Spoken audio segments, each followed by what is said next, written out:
Elisabeth Moss has had a very impressive career thus far. While she's only enjoyed a boom in her career recently, she's been in countless movies and TV shows for a while now. Throughout her 30-year career, she has starred in some incredible television series, including Mad Men and The Handmaid's Tale, earning 2 Golden Globes for her performances thus far. Here are 10 things you probably didn't know about Elisabeth Moss.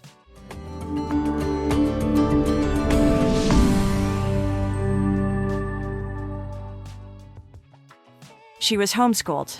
Elizabeth Singleton Moss was born on July 24, 1982, in Los Angeles, California.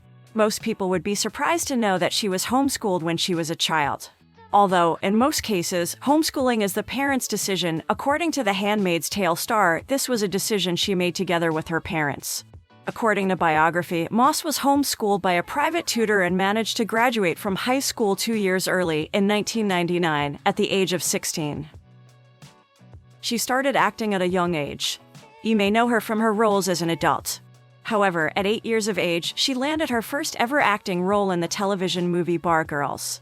She later appeared in the series Picket Fences as Cynthia Parks and did voice-over work for cartoons like Batman, the animated series, and Animaniacs. Despite being a busy actress at such a young age, Moss never saw herself as a big-time star. She said, "I don't feel I was ever a famous child actor. I was just a working actor who happened to be a kid.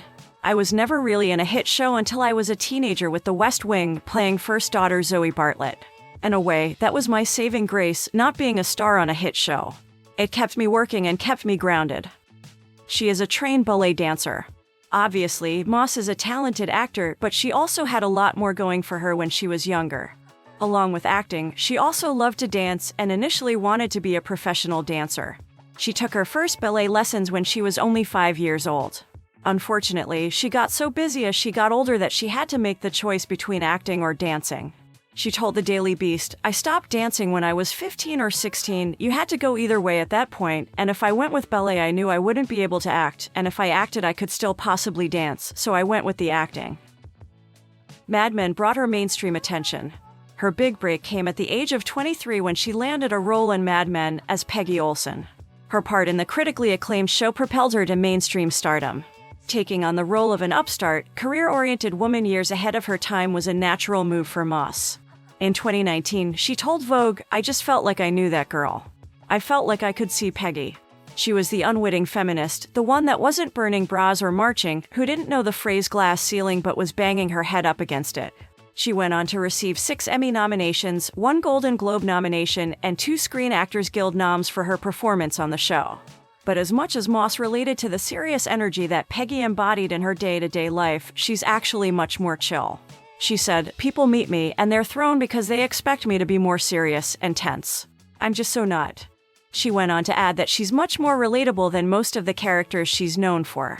She loves watching Real Housewives of New Jersey and is partial to romantic comedies over any other genre.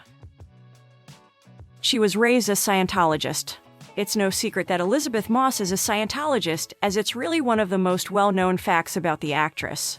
Born into a Scientologist family, she grew up in the church and remains an active member. She hardly talks about it, but in a rare moment, she said that the religion gave her the sanity to keep doing her work. Her religion is often the subject of articles and think pieces, as many wonder how she can be a part of such a controversial religion while also advocating for women's rights and other progressive values. However, one source told The Sun, Elizabeth is a devout member who was born into this religion and would never do anything to rock the boat.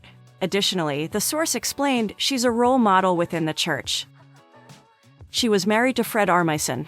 Moss met SNL comedian Fred Armisen in 2008, they got engaged 4 months later and married in October 2009. By June 2010, they separated. 2 months later, Moss filed for divorce. It was a whirlwind courtship marriage split, and according to both Moss and Armisen, a terrible experience. Moss has called their union and subsequent breakup extremely traumatic and awful and horrible. In an interview with Howard Stern, Armisen confessed to being a terrible husband. Of her ex, Moss told Page Six magazine, "One of the greatest things I heard someone say about him is, he's so great at doing impersonations. But the greatest impersonation he does is that of a normal person. To me, that sums it up." She earned her first producer credit on The Handmaid's Tale. The role of June in The Handmaid's Tale marked the first time Elisabeth Moss had been directly offered a part. She's auditioned for every role she'd done up to that point, and she was thrilled at the prospect. Even so, she had a condition: she'd only sign a standard 5 to 7 year series contract if she could also be a hands-on producer. She told Vulture, "I couldn't sign on to something that was such a time commitment and not have a creative say in it at this point in my career. I've been doing this for 28 years. I don't know everything, but I kind of know something about how to do this." She's been directly involved in everything from the tone of the show and cinematographic choices to casting, and even the exact shade of red to make the Handmaid's uniform. She went behind the camera for Season 4 of The Handmaid's Tale. During Season 4 of The Handmaid's Tale, she made her directorial debut on the show. Originally, Moss explained that she was supposed to direct one episode of the series before production shut down due to the coronavirus pandemic, but then she wound up directing 3 total when shooting restarted. During an appearance on The Tonight Show with Jimmy Fallon, she said, "So all of a sudden I was the sort of director on hand." Making your directorial debut on a show as popular and intense as The Handmaid's Tale is no small feat, so we imagine Moss was excited to direct those episodes. To host Jimmy Fallon, she went on, "By the end, we were joking that I was just gonna be this journeyman director now, like off to do my 9th episode of Law and Order, clocking in, clocking out." She is a cat lover. Moss has 2 cats named Ethel and Lucy. During a phone interview, she once told a journalist, "I was actually just thinking that it was sad that I was on my phone right now because my cats are doing something really cute and I wanted to take their picture." Her Instagram features photos of her beloved felines. During an interview with Sharp, she once said that she finally became the cat lady she always thought she would be. We can't blame her, they are adorable. She is a very private person. Though Elisabeth Moss may be super successful and, of course, gives interviews every now and then, she's still a very private person. After her highly publicized marriage to Saturday Night Live star Fred Armisen, she's chosen to keep her personal life to herself. In a 2019 interview with Vogue, she mentioned she had a boyfriend, but she refused to name him. In an interview with The Daily Beast, Moss explained why she preferred to keep some things on the down low. She said, "I choose to express myself in my work and my art. I don't choose to express myself about it in interviews.